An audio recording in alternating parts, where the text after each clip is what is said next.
Hello नमस्कार। स्वागत है आपका साई क्लासेस के इस यूट्यूब प्लेटफॉर्म पर। मध्यकालीन इतिहास की सीरीज तो हम चला ही रहे हैं, लेकिन प्राचीन इतिहास की बात ही अलग है।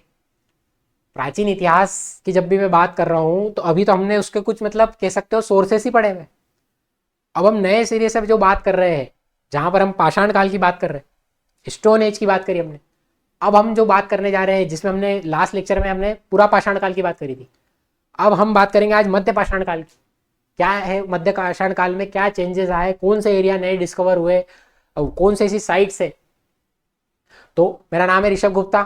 चलते हैं हम हमारे लेक्चर की ओर ज़्यादा विलंब ना करते हुए। तो हमारा जो लेक्चर है लेक्चर नंबर 10 है, और यहाँ हम बात करेंगे मध्य पाषाण काल की। क्या है मध्य पाषाण काल? ठीक है, अगर मैंने आपसे बात करी थी स्टोन एज की, तो स्टोन एज में मैंने आपसे बात करी थी तीन चीजें होगी, है ना। स्टोन एज में एक तो पूरा पाषाण काल, जिसको हम क्या बोलते हैं, पेलियोलिथिक, मीजोलिथिक, और आपका कौन सा आ जाएगा, नियोलिथिक। नियो मतलब नया और लिथ का मतलब होता है पत्थर, नियोलिथिक।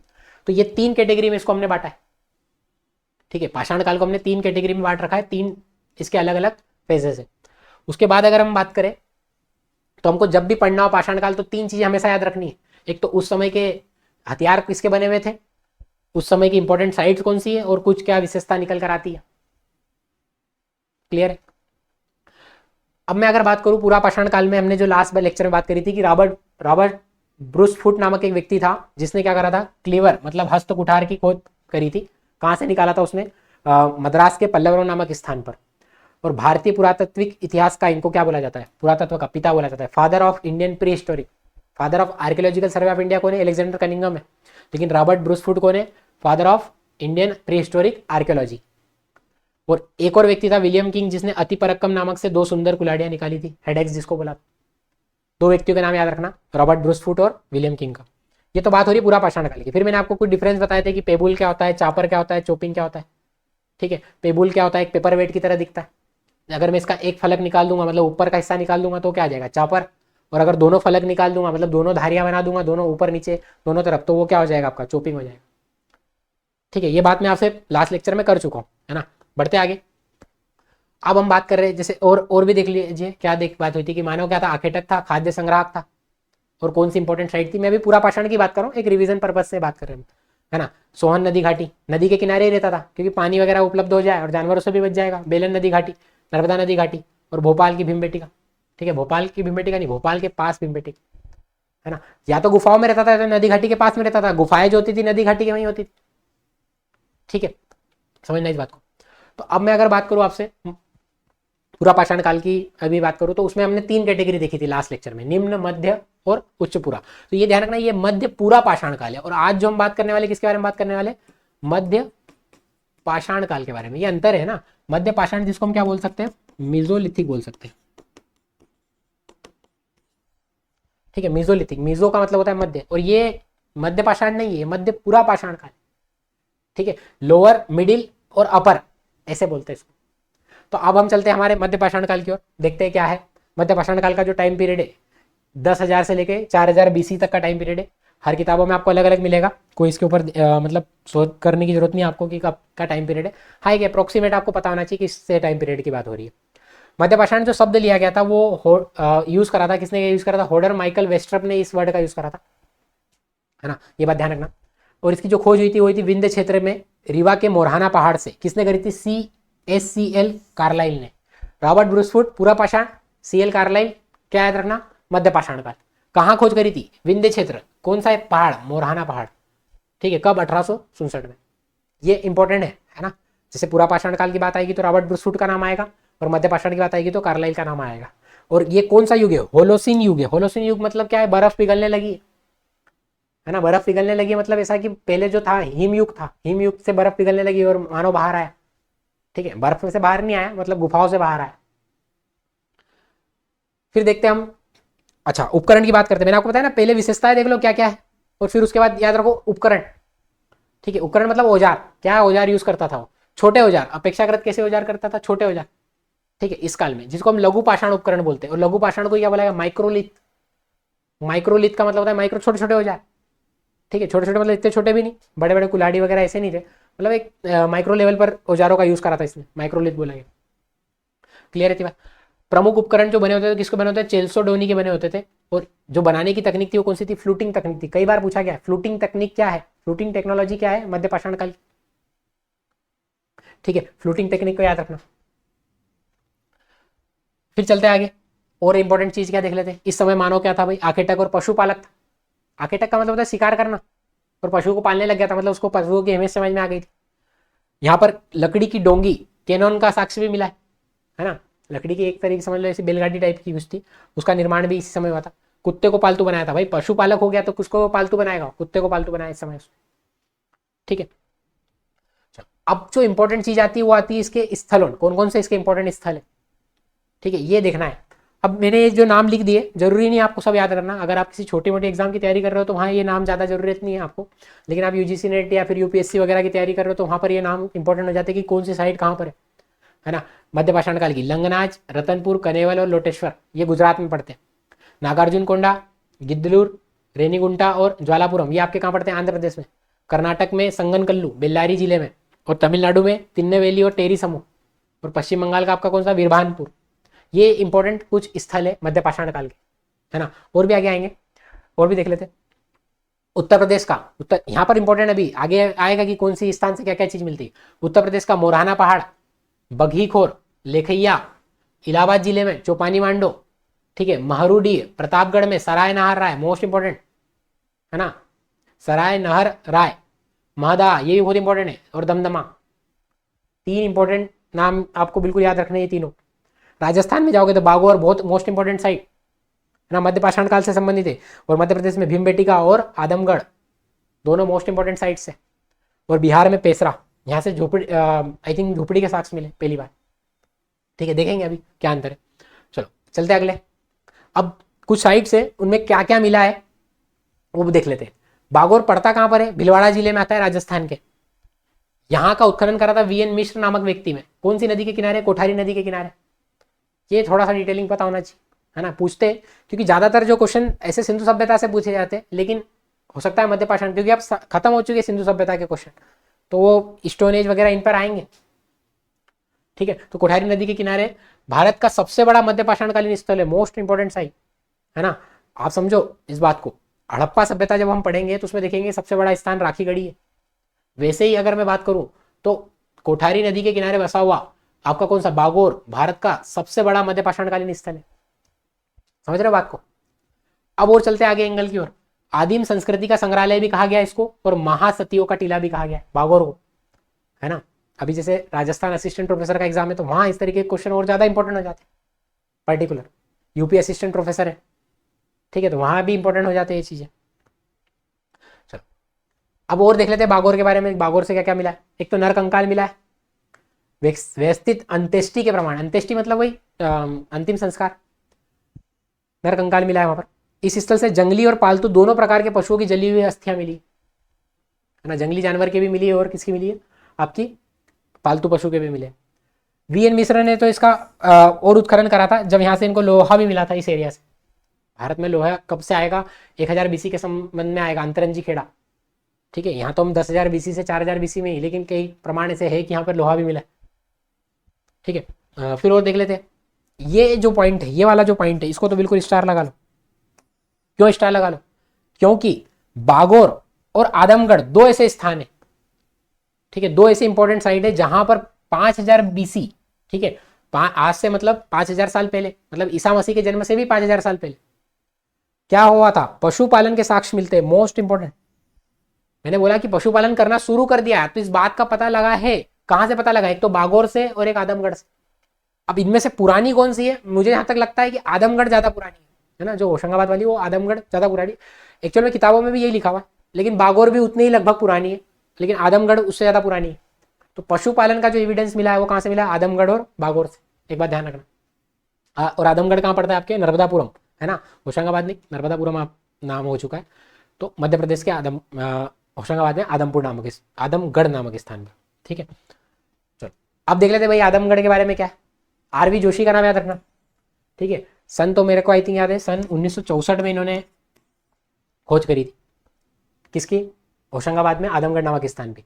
यहाँ पर क्या है, शैलाश्रय। शैलाश्रय जब भी वर्ड आए, देखो शेल मतलब क्या होता है, वही चट्टान, और चट्टानों में आश्रय कौन बना रहा है, आपका आदि मानव, है ना। तो वहीं पर शैलाश्रय मिले लगभग 25,000 लघु पाषाण उपकरण मिले। ये बात इंपॉर्टेंट है, पशुपालन वाला तो सबको याद रहता है ना। इसको बोला गया आदमगढ़ को माइक्रोलिथ की फैक्ट्री बोला गया है, इतने सारे माइक्रोलिथ पत्थर मिल गए, मतलब यहाँ फैक्ट्री बनी होगी। ठीक है, तो 25,000 लघु पाषाण उपकरण माइक्रोलिथ प्राप्त हुए, इसलिए इसको माइक्रोलिथ की फैक्ट्री भी बोला गया आदमगढ़ को। लिख देता हूं मैं यहाँ पर क्या बोला गया, माइक्रोलिथ की फैक्ट्री, दिख रहा है ये। ठीक है, अब चलते पचमढ़ी में कुछ स्थान है, पचमढ़ी के निकट भी कुछ प्राप्त हुए। तो एक तो जम्बू द्वीप का नाम याद रखना, जम्बू द्वीप एक स्थान पचमढ़ी के पास है, और एक भ्रांत भी नीर करके, ये डोरोथी नाम है, ये भी द्वीप है, ये भी कहाँ पर आपका मिलता है, पचमढ़ी में मिलता है। ये दोनों नाम याद रखना। फिर उत्तर प्रदेश में मोरहाना पहाड़ है, वहां भी चित्रयुक्त शैलाश्रय मिलते हैं। किसका चित्र मिला है, बैलगाड़ी का चित्र मिला है ना। और इन चित्रों में क्या मिला है, एक तो तीर कमान मोस्ट इंपॉर्टेंट, और भाले का एविडेंस। मतलब ऐसा क्वेश्चन आता है तीर कमान का एविडेंस कब, कौन से पाषाण काल में मिलता है, तो मध्य पाषाण काल। ठीक है, और भाले लिए हुए पैदल सैनिकों का समूह भी दिखाया गया है चित्र में। मतलब 3 इंपॉर्टेंट जगह हो गई, कौन कौन सी, एक तो आदमगढ़, बागोर, फिर आपके पचमढ़ी के 2 इंपॉर्टेंट एरिया हो गए, एक मोरहाना पहाड़, है ना। ये सब क्या है, गुफा वाले है। और गुफा में क्या मिली, चित्रकारी। मैंने लास्ट लेक्चर में आपको बताया था कि गुफा चित्रकारी मतलब गुफा में चित्र जो मिले हैं कब से स्टार्ट हो गए थे बनना, उच्च पूरा पाषाण काल में, पूरा पाषाण में भी उच्च में, लेकिन जो ज्यादा लेवल पर मिले वो मध्य पाषाण काल में मिले। क्लियर है इतनी बात, चलते आगे। अब कुछ और चीजें देख लेते हैं। कुछ और चीजों की अगर मैं बात करूं तो क्या है, पेसरा एक जगह, पेसरा से हमको मिला प्राचीनतम झोपड़ी के साक्ष्य, सबसे पुरानी मतलब झोपड़ी के बारे में आप बोल सकते हैं एविडेंस कहाँ से मिले, पेसरा से मिले। राजस्थान में जो एक जगह है सांबर झील, वो विश्व के सबसे प्राचीन वृक्षारोपण के एविडेंस मिले, है ना। मतलब पहले भी मतलब क्या होता था, वृक्षारोपण होता था, है ना। आज की तरह नहीं है कि ऐसा फोटो खिंचाने के लिए हो गया, लेकिन उस समय भी क्या होते थे, वृक्षारोपण होते थे। ठीक है, पेड़ लगाए जाते थे। ये एविडेंस सांबर झील के नजदीक आपको मिलेगा राजस्थान में। तो ये भी मध्य पाषाण काल से संबंधित है। अब और कुछ बातें और करते हैं। ये 2 इंपॉर्टेंट तो बिल्कुल आप दिमाग में रख लो, एक तो सराय नाहर राय और एक आपका महदहा। पहली बात तो ये पढ़ते कहाँ है, उत्तर प्रदेश में पढ़ते हैं, और उत्तर प्रदेश में भी कहाँ पढ़ते हैं, प्रतापगढ़ जिले में पढ़ते हैं। मानव के अस्थिपंजर, अस्थिपंजर क्या होते हैं, वही हड्डियां। ठीक है, अस्थियां, जली हुई अस्थियां कहाँ से मिली है, पहली बार एविडेंस मिली इन दोनों जगह से, ये इंपॉर्टेंट है। ठीक है, अभी और आगे हम इस पर बात करेंगे क्या क्या मिला है। फिर मैं अगर बात करूँ तो मध्य प्रदेश के बारासिमला, एक जगह का नाम है बारासिमला, और उत्तर प्रदेश के 2 स्थान है, बरकछा और आपका एक आपका हो जाएगा सिद्धपुर, 2 स्थान है। यहाँ से क्या मिले, कारखाने के एविडेंस मिले, बड़े बड़े कारखाने रहे होंगे एक समय पे। देखो इनके लिए कुछ नहीं कर सकते, ये तो आपको बिल्कुल दिमाग में होना ही चाहिए कि हाँ ये ऐसा था, ऐसा होता होगा। ठीक है, ऐसा नहीं कह सकते कि भाई आप ये कैसे याद रखेंगे, ये तो याद करना ही पड़ेगा। मैं भी कुछ नहीं कर सकता इसमें तो, कि कहाँ से क्या क्या मिला है। हाँ ये है कि कुछ इंपॉर्टेंट एविडेंस, कुछ स्थान आपको बिल्कुल दिमाग में रखने ही होंगे। ठीक है, उसके लिए कोई मतलब 2 राय नहीं है। चलो और हम देखते हैं सराय नाहर राय, ये वाली जो बात कर रहे हो, यहाँ से मानव आक्रमण या युद्ध का महत्वपूर्ण साक्ष्य मिला है। पहली बार एविडेंस मिले किसके, युद्ध के। ठीक है, कहाँ से, मध्य पाषाण काल में। खोज करी थी KC ओझा ने और उत्खनन करा था GR शर्मा ने। याद रखो तो ठीक है, नहीं तो कोई दिक्कत नहीं, अगर आप उत्तर प्रदेश के तो याद रखना पड़ेगा, बाकी जगह आपको जरूरत नहीं है। संयुक्त रूप से 2 पुरुषों और 2 स्त्रियों को एक साथ दफनाए जाने का साक्ष्य है। Most most most important thing, है ना, आप इसको याद रख सकते हो। मोस्ट इंपॉर्टेंट क्यों बोल रहा हूँ, क्योंकि एक ही कब्र से 4 मानव कंकाल मिले, ये क्वेश्चन आया हुआ है। कहाँ से ऐसा मिला है जहाँ से एक ही कब्र से 4 मानव कंकाल मिले, तो ये आपकी सराय नाहर स्थान है। इसी के साथ महदाह भी है ना, जहाँ पर पहले पहले स्थल ऐसे है जहाँ पर स्तंभ गर्त मिले हैं। ठीक है, स्तंभ गर्त का मतलब वो एक पिलर टाइप मिला है ना, और वहां पर क्या रहते थे, वो पिलर बनाकर क्या रहते थे, आवास करते थे, है ना, उस टाइप की झोपड़ियां मिली। फिर आगे चलूं मैं आपसे बात करूं, इन दोनों ही जगहों पर गर्त चूल्हे भी मिले। बात कर रहा हूँ सराय नाहर और महदाह की। देखते हैं और महदाह में क्या क्या है। हड्डी से बने हुए आभूषण मिले, है ना, हड्डी से निर्मित मध्यकालीन स्तर के आभूषण बने, हड्डी से बने हुए आभूषण थे। फिर सर्वप्रथम बूचड़ खाना, बूचड़ खाना क्या होता था, जहां पर मारा जाता था। ठीक है, वध स्थल, वो भी मिला आपको महदाह से। स्त्री पुरुष की युगल समाधि, युगल मतलब जोड़े में समाधि मिली। आज तो ऐसा नहीं होता है, उस समय हो सकता है ऐसा माना जाता था कि भाई जोड़े में है तो क्या पता सती हो गई हो, सती प्रथा भी थी, ऐसे माना गया है ना। कभी भी हिस्ट्री में ये बात दिमाग में रखो, कोई भी चीज परफेक्ट नहीं होती है ना। प्राचीन इतिहास बोल रहे हो तो आपको वर्ड यूज करना पड़ेगा, वस्तुतः, सामान्यतः, ऐसा होता था, इतिहासकार का मानना है, ऐसे वर्ड्स आपको लिखने पड़ेंगे। क्योंकि आप अगर ऐसा लिख रहे हो कि ऐसा होता था, ठीक है, ऐसा है, तो आप थे क्या उस समय, क्या प्रूफ दे रहे हो क्या, है ना, हम कह नहीं सकते। और 35 चूल्हों के एविडेंस भी मिले कहाँ से, आपके सरायनहारा से, वहां से भी मिले 8 चूल्हों के अवशेष।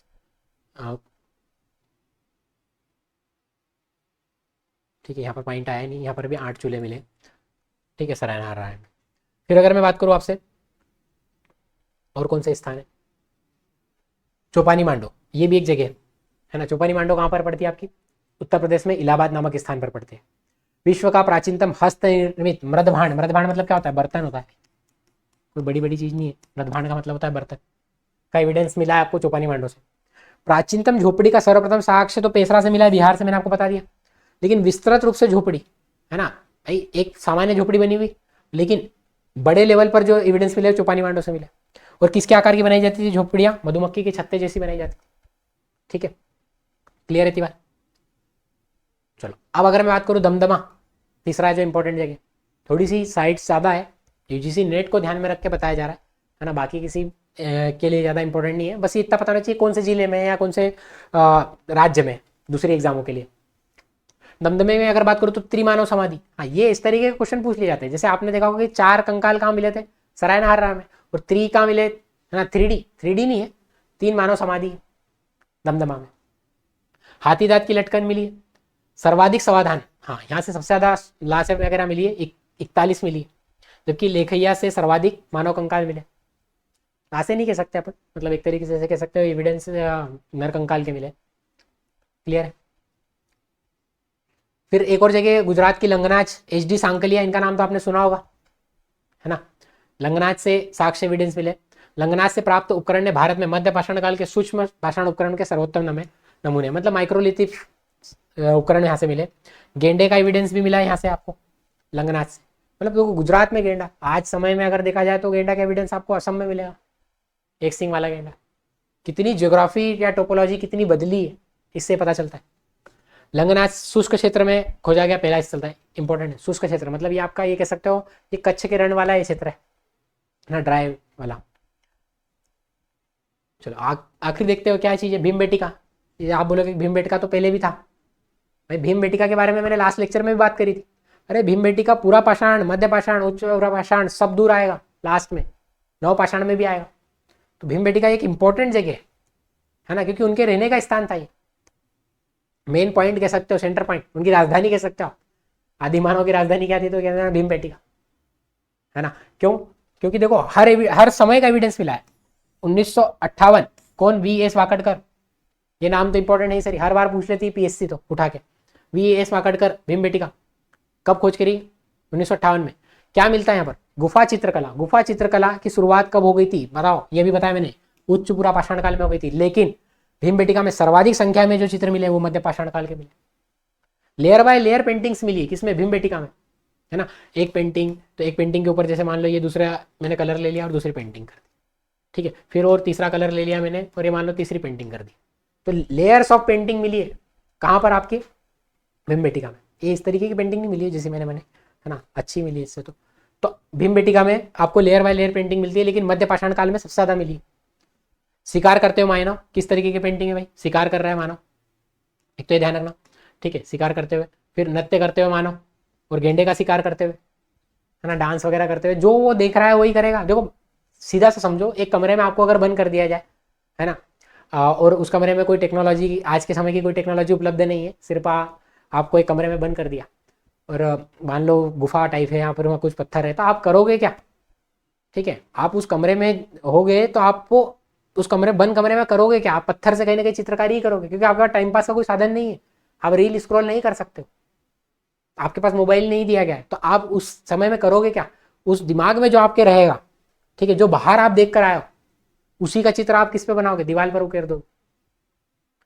सेम ऐसी चीज है, आदि मानव जो बाहर एक्टिविटी करके आ रहा था, कि शिकार करके आ रहा था, सैनिक ग्रुप करके आ रहा था, फिर नाच गाना, उसका मनोरंजन वगैरह, तो वो सब चित्र उसने बना दिए, ठीक है, जो दिमाग में था वही उकेर दिया उसने। क्लियर है बात। तो ये भीमबेटिका का नाम इंपॉर्टेंट हो गया। हमारा लेक्चर यहीं समाप्त होता है, मध्य पाषाण काल। एक लेक्चर और आएगा, ये भाग 2 था इसका, भाग 1 में अपन ने पूरा पाषाण काल की बात कर ली और भाग 2 में हमने मध्य पाषाण काल की बात कर ली। अब जो तीसरा रहेगा वो नव पाषाण काल की बात करेंगे, फिर उसके बाद चौथा लेक्चर में हम ताम्र पाषाण की बात करेंगे, फिर हम लोह काल की बात करेंगे और फिर हम महापाषाण काल की बात करेंगे। समझ लो किस तरीके के एंगल अपन एक बाय लाइन चल रहे हैं। इसलिए मैंने उस पर भाग 1 लिखा पार्ट 1, क्योंकि कई सारे पार्ट्स में डिविडेंस है इसका। तो हम लास्ट एंडिंग करेंगे महापाषाण काल, फिर हम आएंगे हमारी हड़प्पा सभ्यता पर। तो आई होप आपको समझ में आया होगा लेक्चर। इस लेक्चर की अगर आपको पीडीएफ चाहिए तो आप हमारे टेलीग्राम चैनल को ज्वाइन कर सकते हैं। ये हमारा टेलीग्राम चैनल है, और इसके अलावा डिस्क्रिप्शन बॉक्स में आपको लिंक भी मिल जाएगी, फॉलो कर सकते हैं आप हमें टेलीग्राम चैनल को स्कैन करके, या फिर इंस्टा पर उनको फॉलो कर सकते हैं। तो मिलते हैं अगले लेक्चर में। अगर कोई डाउट हो तो आप कमेंट सेक्शन में लिख सकते हो। अगले लेक्चर में हमारा जो रहेगा नवपाषाण काल पर रहेगा। तब तक के लिए पढ़ते रहिए, नोटिफिकेशन तो आ ही चुका है, और कोई डाउट समस्या हो तो आप कमेंट सेक्शन में ज़रूर लिखिए। ठीक है, जय हिंद।